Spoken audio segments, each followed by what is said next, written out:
যেখানে শেষ হয়েছে লোকালয়, যেখানে থমকে গেছে সময়, কুয়াশায় ঢাকা সেই শ্মশান সম নিস্তবতার আজও কি কেউ পথে বসে আছে? কোনো এক অমাবস্যার রাতে ভাঙা দেওয়ালের ওপার থেকে ভেসে আসা এক জোড়া ঘুঙুরের শব্দ, সে কি কোনো পিশাচিনীর নূপুর কিঙ্কণ, নাকি এক অভিশপ্ত অপূর্ণ প্রেমের অতৃপ্ত চিৎকার? নমস্কার, আমি পায়েল। রাতে শেষ হতে আজকের রাতের নিস্তবতা ভাঙতে আসছে এক রোমহর্ষকর অথচ বুক ফাটানো কান্নার ইতিহাস। আমাদের আজকের নিবেদন শূন্য মহলের বন্দিনী। আসুন শুরু করা যাক আজকের নিবেদন। হেডফোনটা পরে নিন, ঘরের আলো নিভিয়ে দিন আর শুনতে থাকুন আজকের নিবেদন শূন্য মহলের বন্দিনী। আজকের গল্প শূন্য মহলের বন্দিনী। গ্রামের নাম নারায়ণপুর, বাংলার একেবারে শেষ প্রান্তে, যেখানে জঙ্গল আর কুয়াশা এসে গ্রাস করে লোকালয়কে। সেখানেই মাথা উঁচু করে দাঁড়িয়ে আছে এক বিশাল রাজপ্রাসাদ। জমিদার বংশের বর্তমান উত্তরাধিকারী আদিত্য নারায়ণ। পূর্বপুরুষদের রেখে যাওয়া অগাধ সম্পত্তি, বিঘার পর বিঘা জমি আর অঢেল প্রতিপত্তি। কিন্তু আদিত্যের মন পড়ে থাকতো অন্য কোথাও। তরবারি বা পূজাপীড়নে নয়, তার টান ছিল তানপুরা, সেতার আর শাস্ত্রীয় সঙ্গীতের প্রতি। সন্ধ্যায় যখন প্রাসাদের ঝাড়বাতিগুলো জ্বলে উঠত, তখন আদিত্য তার খাস কামরায় বসে সুর সাধতেন। প্রজারা বলতো, আমাদের জমিদারের শরীরে জমিদারের রক্ত থাকলে কি হবে, মনটা যে এক খাঁটি শিল্পীর। কিন্তু সেই সুরের টানেই যে তার জীবনে এক কালবৈশাখী ঝড় নেমে আসবে, তা কে জানত? নারায়ণপুরের সীমানা যেখানে শেষ হয়ে জঙ্গল শুরু হয়েছে, সেখানে ছিল এক পুরনো মহল, যা বাইজি বাড়ি নামে পরিচিত ছিল। সেই মহলের সবচেয়ে উজ্জ্বল নক্ষত্র চামেলি। শৈশবে নিজের আপন মামা পেটের দায়ে মাত্র কয়েকটা টাকার বিনিময়ে এই অন্ধকার জগতে বিক্রি করে দিয়েছিল চামেলিকে। কিন্তু চামেলি হেরে যায়নি। চোখের জল আর পায়ের রক্তকে এক করে কঠোর জীবন সংগ্রামের মধ্য দিয়ে সে হয়ে উঠেছিল এই অঞ্চলের সবচেয়ে রূপবতী ও গুণবতী নর্তকী। তার রূপ যেন পূর্ণিমার চাঁদকেও হার মানাত, আর তার নাচ যেন কোনো অপ্সরার মায়া। একদিন এক জলসায় আদিত্য নারায়ণ এলেন সেই বাইজি বাড়িতে। সুরের জাদুকর আদিত্য আর নৃত্যের সাম্রাজ্ঞী চামেলি। প্রথম দেখাতেই দুজনে দুজনের প্রেমে পড়ে গেলেন। জমিদার আর বাইজির এই প্রেম ছিল খাঁটি স্বর্গীয়। কিন্তু সমাজ আর বংশের মর্যাদা। আদিত্য চামেলির হাতটা ধরে বলেছিলেন, চামেলি, এই রাজপ্রাসাদ, এই ধনসম্পদ সব মিথ্যে। আমার সুরের একমাত্র রাগিনী তো তুমি। চামেলি কেঁদে ফেলে হিন্দি আর বাংলার মিশ্রণে বলেছিল, बाबूजी, अब जमींदार है और मैं एक तुच्छ बाईजी। हमारा मिलन कैसे होगा? जीने की तमन्ना तो बहुत है, लेकिन ये दुनिया हमें जीने नहीं देगी। হলো তাই। আদিত্যর মা ও পরিবার এই সম্পর্ক কোনোভাবেই মেনে নিলেন না। বংশের মর্যাদার দোহাই দিয়ে আদিত্যের অমতেই একদিন এক কুলীন ঘরের সুন্দরী মেয়ের সাথে তার বিয়ে ঠিক করা হলো। চামেলি যখন এই খবর পেল, তার আকাশ ভেঙে পড়ল। সে আদিত্যকে কোনো দোষ দিল না, শুধু এক বুক কষ্ট নিয়ে সেই রাতে বাইজি বাড়ির সদর দরজা চিরকালের মতন বন্ধ করে দিল। সে প্রতিজ্ঞা করল আর কোনো পুরুষের সামনে সে নাচবে না, শুধু তার আদিত্যের জন্য অপেক্ষা করবে। কিন্তু তাদের ভালোবাসা অধরাই থেকে গেল। আদিত্য তার কর্তব্যের খাতিরে বিয়ে করলেন বটে, কিন্তু তার মনটা সেই বন্ধ দরজার ওপারেই থেকে গেল। এক তীব্র অপূর্ণতা নিয়ে কেটে গেল বহু বছর। সময়ের চাকা ও সূর্যের আগমনে বহু বছর কেটে গেছে। আদিত্য নারায়ণের ঘরে জন্ম নিল এক পুত্র সন্তান, নাম হলো সূর্যাংশু। সূর্যাংশু দেখতে হুবহু তার বাবার মতন হয়েছিল। সে যখন বড় হচ্ছিল তখনই এক অন্ধকার রাতে আদিত্য নারায়ণ এক বুক দুঃখ আর চামেলির নাম বিড়বিড় করতে করতে শেষ নিঃশ্বাস ত্যাগ করলেন। বাবার মৃত্যুর পর সূর্যাংশুর জীবনে এক অদ্ভুত ঘটনা ঘটতে শুরু করল। প্রতি রাতে সে একই স্বপ্ন দেখত।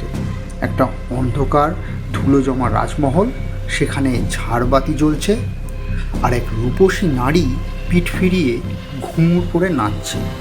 ঘুঙুরের সেই শব্দ তার বুকে এসে আঘাত করত। সে ঘুম থেকে উঠে ঘামতে থাকত। একদিন সূর্যাংশু নারায়ণপুরের সেই শেষ প্রান্তের রাস্তা দিয়ে হেঁটে যাচ্ছিল। হঠাৎ তার কানে এলো এক অদ্ভুত সুর আর ঘুঙুরের হালকা আওয়াজ। আশেপাশের গ্রামবাসীদের জিজ্ঞেস করতেই তারা ভয়ে শিউরে উঠে বলল, ছোটবাবু, ওই দিকে যাবেন না, ওটা অভিশপ্ত বাইজি বাড়ি। বহু বছর আগে এখানে চামেলি বাই নামের এক নর্তকী থাকতো। সে নাকি ওখানেই মারা যায়। তারপর থেকে ওটা বন্ধ, কিন্তু অমাবস্যার রাতে ওখান থেকে ঘুঙুরের আওয়াজ পাওয়া যায়। সূর্যাংশুর বুক কেঁপে উঠল। সে নিশ্চিত করল তাকে এই রহস্যের শেষ দেখতে হবে। তাই এক অমাবস্যার রাতে চারিদিকে ঘন কুয়াশার মধ্যে সূর্যাংশু এক হাতে একটা লণ্ঠন নিয়ে গিয়ে দাঁড়ালো সেই বিশাল জরাজীর্ণ বাইজি বাড়ির সামনে। বাইরে থেকে দেখা যাচ্ছে বাড়িটা সম্পূর্ণ ভাঙাচোরা, লতাপাতায় ঢাকা। দরজায় মরচে পড়া মস্ত বড় তালা ঝুলছে। কিন্তু অলৌকিক বিষয় হলো, সেই বন্ধ দরজার ভেতর থেকে ভেসে আসছে এক অতি মধুর সেতারের সুর আর ঝমঝম ঘুঙুরের শব্দ, যেন ভেতরে মস্ত বড় জলসা চলছে। সূর্যাংশু মন্ত্রমুগ্ধের মতন দরজার দিকে এগোতেই অলৌকিকভাবে ভারী কাঠের দরজা নিজে থেকেই ক্যাঁচ ক্যাঁচ শব্দে খুলে গেল।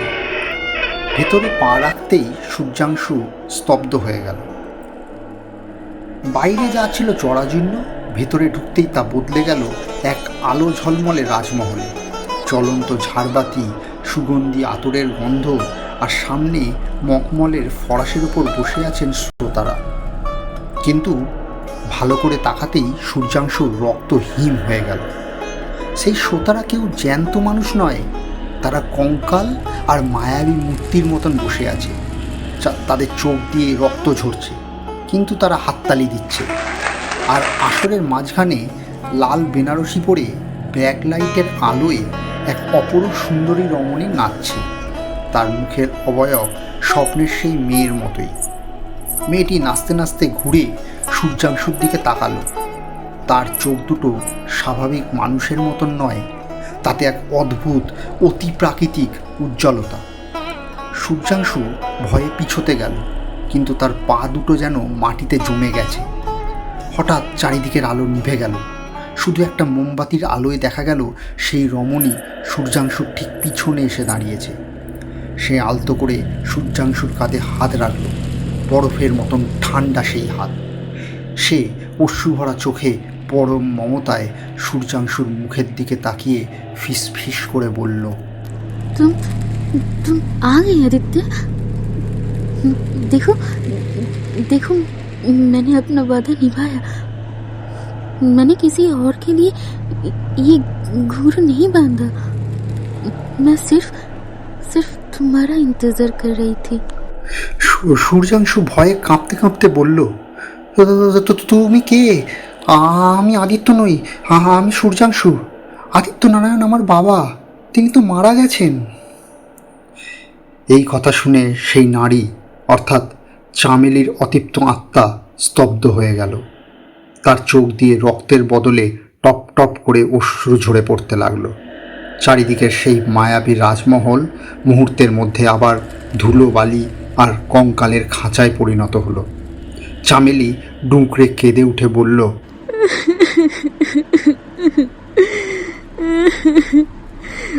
বাবুজি চলে গেছেন, মুझे छोड़कर चले গেছেন।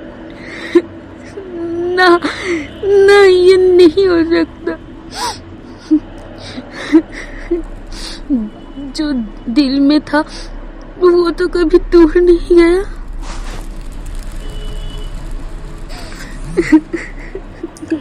চামেলির আত্মা সূর্যাংশুকে তার আর আদিত্যর সেই পবিত্র ও অসমাপ্ত ভালোবাসার গল্প শোনালো। সে জানালো আদিত্যর বিয়ের খবর শুনে সে বিষ খেয়ে আত্মহত্যা করেছিল, কিন্তু তার মন পড়েছিল আদিত্যের চরণে। তাই দীর্ঘ 20 বছর ধরে সে এই পরিত্যক্ত মহলে বন্দী হয়ে আছে শুধু তার ভালোবাসার মানুষের একটা ছোঁয়া পাওয়ার জন্য। সূর্যাংশু বুঝতে পারল চামেলি কোনো ডাইনি বা পিশাচী নয়, সে এক বিরহী পবিত্র আত্মা যে প্রেমের আগুনে পুড়ে খাক হয়ে গেছে। সূর্যাংশুর চোখ দিয়েও জল চলে এলো। সে তার বাবার প্রতিচ্ছবি হয়ে চামেলির সামনে হাত জোড় করে দাঁড়ালো। সূর্যাংশু বলল, চামেলি দেবী, বাবা আপনাকে ভোলেনি। মৃত্যুর শেষ মুহূর্তেও তিনি আপনার নাম নিয়েছিলেন। তার আত্মা হয়তো ওপারে আপনার জন্যই অপেক্ষা করছে। আপনি নিজেকে মুক্ত করুন। চামেলির আত্মার মুখে এক স্বর্গীয় হাসি ফুটে উঠল। সে সূর্যাংশুর মাথায় হাত রেখে আশীর্বাদ করল। চামেলি আকাশের দিকে তাকিয়ে হাত দুটো বাড়িয়ে দিল। তার শরীরটা আস্তে আস্তে আলোয় মিলিয়ে যেতে লাগলো। শেষবারের মতন বাতাসে তার কণ্ঠস্বর প্রতিধ্বনিত হলো, आदित्य, इंतजार खत्म हुआ। ये जिंदगी तो अधूरी रही, लेकिन उस पार हमारा मिलन कोई नहीं रोक पाएगा। मैं आ रही हूँ। ঝমঝম করে শেষবারের মতন ঘুঙুরের শব্দ হলো। আরেকটি তীব্র বাতাসের ঝলকায় চামেলির আত্মা মুক্ত হয়ে আকাশের তারাদের মাঝে মিলিয়ে গেল। সূর্যাংশু একা দাঁড়িয়ে রইল সেই নিস্তব্ধ ভাঙা বাইজি বাড়িতে। মেঝেতে পড়ে রইল শুধু একজোড়া পুরনো ধুলো জমা ঘুঙুর। নারায়ণপুরের বুকে কুয়াশা কেটে ভোরের আলো ফুটল, কিন্তু রেখে গেল এক অমর, করুণ আর রোমহর্ষক প্রেমের উপাখ্যান। প্রেম কি আসলেই মৃত্যুর ওপারেও বেঁচে থাকে, নাকি কিছু অপেক্ষা এতটাই গভীর হয় যে স্বর্গের দরজাও সেই আত্মাকে আটকে রাখতে পারে না? চামেলিবাই হয়তো আজ মুক্ত, কিন্তু সেই শূন্য মহলে আজও যেন মিশে আছে তার দীর্ঘশ্বাস। বন্ধুরা, আজকের এই গল্প শূন্য মহলের বন্দিনী আপনাদের কেমন লাগলো?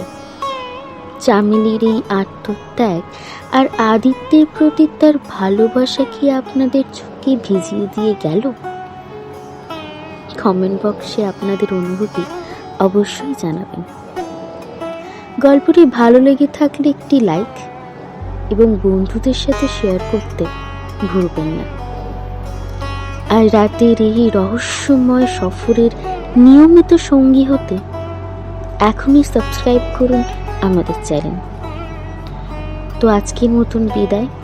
ভালো থাকবেন, সাবধানে থাকবেন, সুস্থ থাকবেন এবং সচেতন থাকবেন, কারণ রাতের অন্ধকারে কে কখন আপনার দরজায় কড়া নাড়বে তা কেউ জানে না। আজকের মতন বিদায়। দেখা হবে আরও একটি রোমহর্ষকর কোনো গল্প নিয়ে। শুভরাত্রি, বিদায়।